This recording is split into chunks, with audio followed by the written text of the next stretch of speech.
नमस्कार साथियों, कैसे हैं आप सभी। आशा करते हैं कि आप स्वस्थ होंगे, सुखी होंगे और प्रसन्न होंगे। जैसा कि हम किसी न किसी विषय को लेके, सब्जेक्ट को लेके बात करते हैं, उस विषय की गहराई को, उसकी जो इम्पोर्टेंस है उसे समझने का प्रयास करते हैं। उसी श्रृंखला में आज हम बात करेंगे कि जो एनजीओ हैं और जो एफसीआरए का जो रेगुलेट करती है उसको, उसका क्या रोल है और हमारे यहाँ पे जो एनजीओ हैं वो किस तरीके से काम करती हैं, उनमें जो है फॉरेन कंट्रीब्यूशन जो होता है वो किस तरीके से काम करता है, इन सब बातों को समझेंगे और जानने का प्रयास करेंगे। तो जैसा कि आपने एनजीओ के बारे में सुना होगा, नॉन गवर्नमेंटल ऑर्गेनाइजेशन, ये जो है ऐसा जो है संस्था होते हैं, इस तरीके से काम करते हैं कि उनका एक ये मोटिव होता है, या कह लीजिए कि वो किसी भी पर्टिकुलर काम को लेके वो अपने आप को इनिशिएट करते हैं कि हम उनके लिए काम करेंगे। जैसे मान लीजिए कि वो जो है एनजीओ क्रिएट किए, उसके बाद स्कूल के बच्चों को हेल्प करना चाहते हैं, वृद्धाश्रम में हेल्प करना चाहते हैं, जो बीमार हैं, जो पीड़ित हैं, इस तरीके से के अलग अलग जो बहुत सारे चीजें हैं उन सबको लेके एनजीओ बनाए जाते हैं, उसमें लोग काम करते हैं और उस एनजीओ में फिर लोग जो है अपनी स्वेच्छा से पैसे डोनेट करते हैं, अलग अलग तरीके की सुविधाएं देते हैं। तो उसमें जो फॉरेन कंट्रीब्यूशन होता है, मतलब कि आपने इंडिया में एनजीओ जो है खोला, तो उसमें जो है अगर किसी बाहर की कंट्री को आपका काम पसंद आया तो वो जो है आ, पैसा जो है कंट्रीब्यूशन करते हैं, वो भेजते हैं। लेकिन इसमें काफी ज्यादा लूप होल होते हैं, इसका लोग यूज कैसे करते हैं, तो इसको अगर हम समझेंगे तो आपको जानकर हैरानी होगी कि जो एनजीओ हैं, सामने तो वो आपको ये दिखाएंगे कि मैं इस काम के लिए जो है हूं और ये काम करता हूं, लेकिन बैकग्राउंड में क्या होता है कि मान लीजिए फॉरेन से कोई जो है उसमें जो है पैसे भेजता है और वो चाहता है कि कोई ऐसा काम हो। तो कहने का मतलब ये है कि एनजीओ के थ्रू जो है बहुत सारे इलीगल, बहुत सारे जो है डिफरेंट टाइप के काम होते हैं जो देश की सिक्योरिटी के लिए, इंटरनल सिक्योरिटी के लिए बहुत जरूरी हो जाता है। तो इसी के लिए जो है foreign contribution regulation act FCRA जो है बनाया गया। ये जो है इंदिरा गांधी जी के टाइम में ही 1976 में बनाया गया, ताकि उस समय ये महसूस हुआ कि बाहर से कंट्रियां जो है इस एनजीओ के थ्रू भड़काने का लोगों को, क्योंकि वो फंड कर रही हैं तो वो अपने मुताबिक काम करवाना चाहती हैं और जो उससे जुड़े लोग हैं वो उसी प्रकार काम करते हैं, क्योंकि उनको वो पैसा मिलता है, उस तरीके की सैलरी से लोगों को वो सैलरी पे रखते हैं, उनको पैसे देते हैं और फिर उसी हिसाब से काम करते हैं। तो ये इंटरनल सिक्योरिटी के लिए, एक देश की सिक्योरिटी के लिए इंपॉर्टेंट हो जाता है कि उसको रेगुलेट किया जाए। तो इस पे जो है समय समय पे अमेंडमेंट होते रहे हैं, 2010 में भी हुआ, 2020 में भी हुआ। तो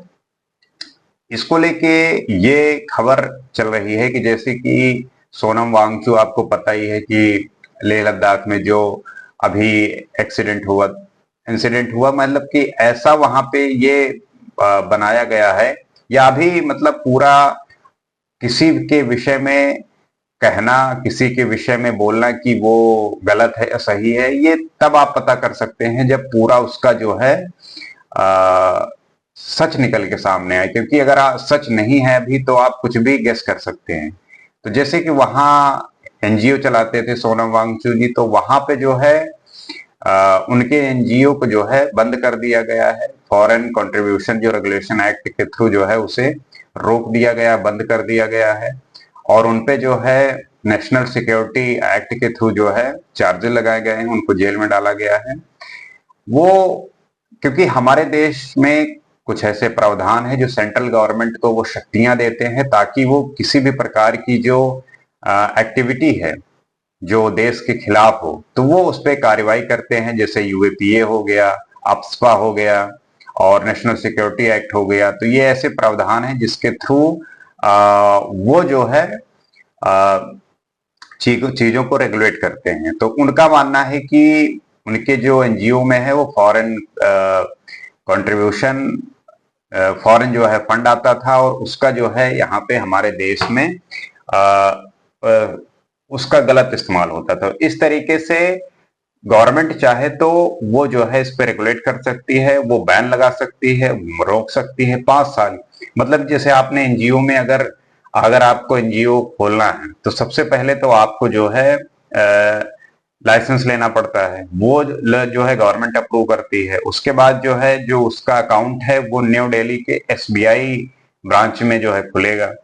मतलब एसबीआई बैंक के जो दिल्ली का ब्रांच है वहां पे खुलेगा। उसका जो है वो पूरा रेगुलेशन होगा कि पैसे कितने आ रहे हैं, क्या कैसी चीजें काम कर रही हैं। और इसमें जो पहले था कि वो जो एनजीओ होती थी वो 50% अपने एडमिनिस्ट्रेटर पे खर्चा करते थे, लेकिन उसको जो है कम कर दिया गया, 20% कर दिया गया, क्योंकि उसमें एक करप्शन होता था, भ्रष्टाचार होता था, तो उसको जो है ये कम कर दिया गया है। अब जो है ये समझते हैं कि क्या हम किसी भी एनजीओ का जो लाइसेंस है वो रद्द कर सकते हैं, तो हाँ, जो सेंट्रल गवर्नमेंट होती है उसके पास पावर होती है, वो रद्द कर सकती है। और फिर अगर इसको रिन्यू कराना हुआ या री अप्लाई जो है आप 3 साल के बाद कर सकते हो। तो ये कुछ नियम है, ये रूल हैं। तो इसको जो है समझने की जानने की जरूरत है। और इसमें जो है बहुत सारी ऐसी, जैसे कि इनका जो है और अलग अलग तरीकों से जो है यूज होता है, जैसे कि ब्लैक मनी से व्हाइट मनी करना, और किसी भी तरीके का फंड अगर किसी दूसरे देश में भेजना है और उस पैसे का जो है गलत इस्तेमाल करना है, तो इस तरीके से भी काम होते हैं। तो ये एनजीओ जो आपको सुनने में लगता है कि किसी के मदद के लिए जो है होते हैं, तो हाँ, बिल्कुल सही बात है कि ये अच्छा काम भी करती हैं, लेकिन जो इसके साथ साथ जो है बहुत सारे ऐसे केसेस आए हैं सामने और निकलते हैं, जिसमें एनजीओ के थ्रू जो है बहुत सारा ब्लैक से व्हाइट मनी का होना और उस फंड का जो है गलत जगह पे इस्तेमाल होना, इस तरीके के भी बहुत सारे फैक्ट निकल के आए हैं, जिससे जो है चीजें रेगुलेट करती हैं। सरकार जो है इस पे रेगुलेशन लाती है, रूल लाती है, ताकि वो इसको रेगुलेट कर सके और देश की जो सिक्योरिटी है उसको जो है बनाए रखे। तो एनजीओ के बारे में आप क्या सोचते हैं, आपकी क्या राय है, आप क्या समझते हैं, और आपका भी क्या इससे कोई आप भी किसी एनजीओ से जुड़े हैं? क्योंकि अगर कोई भी एनजीओ अच्छा काम कर रही है तो बिल्कुल अच्छी बात है, सपोर्ट करना चाहिए। और अगर किसी एनजीओ का जो मोटिव है, जो पर्पस है, वो किसी के भलाई के लिए नहीं बल्कि अपने हित के लिए, और जो मनी है उसका गलत तरीके से इस्तेमाल करने के लिए हो रहा है, तो उसको जो है आप उसका शिकायत करिए, आप गवर्नमेंट को सूचित करिए,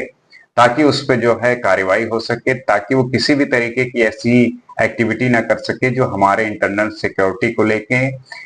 प्रॉब्लम क्रिएट करे। क्योंकि देश है तो हम अपनी जो संप्रभुता है, इसमें जो है हर तरीके की जो हम अपने देश के प्रति अपना जो सम्मान है उसको गौरवान्वित करने के लिए कोई भी ऐसी चूक ना हो जो हमारे देश को चोट पहुंचा सके। तो उम्मीद करते हैं कि ये वीडियो आपको इंफॉर्मेटिव लगा होगा, इससे आप कुछ सीखे होंगे। और एनजीओ के बारे में आपकी क्या राय है, आप क्या समझते हैं, आप भी जुड़े हुए हैं, आपका क्या एक्सपीरियंस रहा है, ये भी शेयर करिए। क्योंकि जब हम आप एक दूसरे के एक्सपीरियंस को शेयर करेंगे, तभी किसी भी सब्जेक्ट को और बेहतरी से और अच्छे से जान सकेंगे। तो और जो इन बातों से अवेयर नहीं है उन्हें भी जो है साझा करिए, उन्हें भी बताइए, ताकि वो इन सब बातों से अवेयर हों। और जब वो इन सब चीजों से जुड़ें और इनके साथ काम करें, तो वो अवेयर रहें, वो चीजों को लेकर सावधान रहें और केयरफुल रहें। अगले वीडियो में किसी और सब्जेक्ट पर, किसी और विषय पर बात करेंगे। आज के लिए इतना ही। नमस्कार।